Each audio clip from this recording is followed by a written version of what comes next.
बंगाल की लोक कथाओं में एक कहानी है जो आज भी लोगों के रोंगटे खड़े कर देती है। और वो है मेछो भूत की कहानी। आज हम इसी कहानी की परतों को खोलेंगे और देखेंगे कि आखिर कैसे ये एक सिंपल सी लगने वाली कहानी डर और सस्पेंस का ऐसा ताना बाना बुनती है कि सुनने वाले का दिल दहल जाए।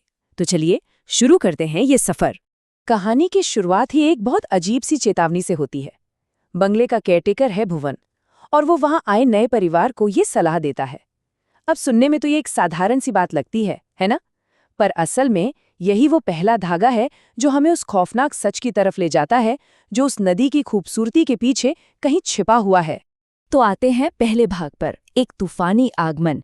कहानी का जो स्टेज है ना, वो एक तूफानी रात में सेट होता है, जब एक परिवार एक बिल्कुल नई अनजान जगह पर कदम रखता है और यहीं से उनकी भयानक यात्रा शुरू हो जाती है। तो कहानी है तपन बाबू के परिवार की। ये लोग शहर की भागदौड़ से दूर एक शांत जगह की तलाश में इस बंगले में रहने आए हैं। लेकिन उनका स्वागत कौन करता है? एक भयानक तूफानी रात और एक रहस्यमयी सा केयरटेकर, जिसकी आंखों में लगता है जैसे उस जगह के न जाने कितने गहरे राज छिपे हुए हैं। और बस यहीं से ना एक टकराव शुरू हो जाता है। एक तरफ है तपन बाबू, जिनका शहरी दिमाग कहता है कि ये सब अंधविश्वास है, गांव वालों की बातें। और दूसरी तरफ है भुवन, जो उस अनदेखे खतरे को ना सिर्फ महसूस कर सकता है, बल्कि उन पुराने नियमों को आज भी मानता है, जिन्हें शहर की दुनिया कब की पीछे छोड़ आई है। बंगले के रास्ते में परिवार को नदी किनारे एक साया चलता हुआ दिखता है, जो हूबहू भुवन जैसा लगता है। लेकिन ये कैसे हो सकता है? भुवन ने तो अभी कहा था कि वो दूसरे रास्ते से आ रहा है। ये वो पहला पल था जब उनके मन में शक और डर की पहली लहर उठी। दूसरा भाग, नदी के भयानक संकेत। उस पहली रात की अजीब घटना के बाद अब कहानी उस मोड़ पर पहुंचती है जहां अलौकिक ताकतें खुलकर सामने आने लगती हैं और परिवार का जो यकीन है ना साइंस पर, वो डगमगाने लगता है। लेकिन आगे बढ़ने से पहले ये जानना जरूरी है कि आखिर ये है क्या चीज। मेछो भूत कोई आम भूत नहीं है। बंगाली लोक कथाओं के हिसाब से ये एक ऐसी भटकती हुई आत्मा है जिसकी सिर्फ एक पहचान है, मछली के लिए उसकी कभी न मिटने वाली भूख। और यही भूख इस पूरी कहानी के सेंटर में है। अगली सुबह एक खौफनाक नज़ारा उनका इंतजार कर रहा था। नदी से लेकर बंगले के दरवाजे तक गीली मिट्टी पर किसी के पैरों के निशान थे। ये बिल्कुल साफ था कि रात के अंधेरे में कोई चीज़ पानी से निकलकर उनके घर की दहलीज तक आई थी। पर सबसे अजीब बात तो ये थी कि पैरों की जो दिशा थी वो घर से नदी की ओर थी, मानो कोई अंदर से बाहर गया हो। तो फिर वो कौन था जो नदी से घर तक आया? इस पहेली ने परिवार के डर को और भी गहरा कर दिया। और इस पहेली को सुलझाता है भुवन, एक ऐसी बात कहकर जो किसी के भी रोंगटे खड़े कर दे। वो कहता है, जिसके पांव उल्टे हों उसके कदमों के निशान ऐसे ही ना बनेंगे। अब ये बिल्कुल साफ था कि उनका मेहमान कोई इंसान नहीं था। तीसरा भाग, काजल आंखों वाली लड़की। अब तक जो खतरा सिर्फ इशारों में बात कर रहा था, वो अब सीधे परिवार से कांटेक्ट करने की कोशिश करता है और उसका पहला निशाना बनती है घर की बड़ी बेटी। कुछ दिन बिल्कुल शांति से गुजर जाते हैं। फिर एक दिन माँ सुगंधा को बाजार से मछली लाने भेजती है। ये एक एकदम आम सा काम था, पर उन्हें क्या पता था कि यही वो फैसला था जो सुगंधा को सीधा उस भयानक शक्ति के रास्ते में ले आएगा।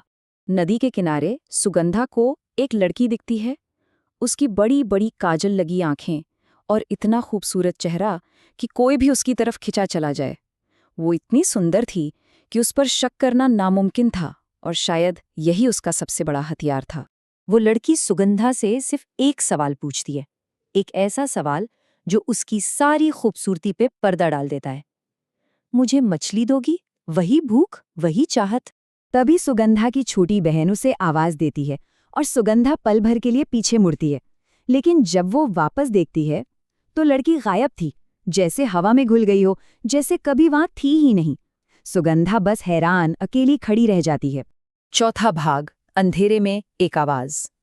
अब कहानी अपने सबसे खौफनाक मोड़ पर पहुंच रही है जब सुगंधा की अकेले घर वापसी एक बुरे सपने में बदल जाती है। जैसे जैसे सूरज ढल रहा है, सुगंधा का डर भी बढ़ रहा है। पहले तो हवा में सड़ी हुई मछली की एक तेज गंध फैलती है।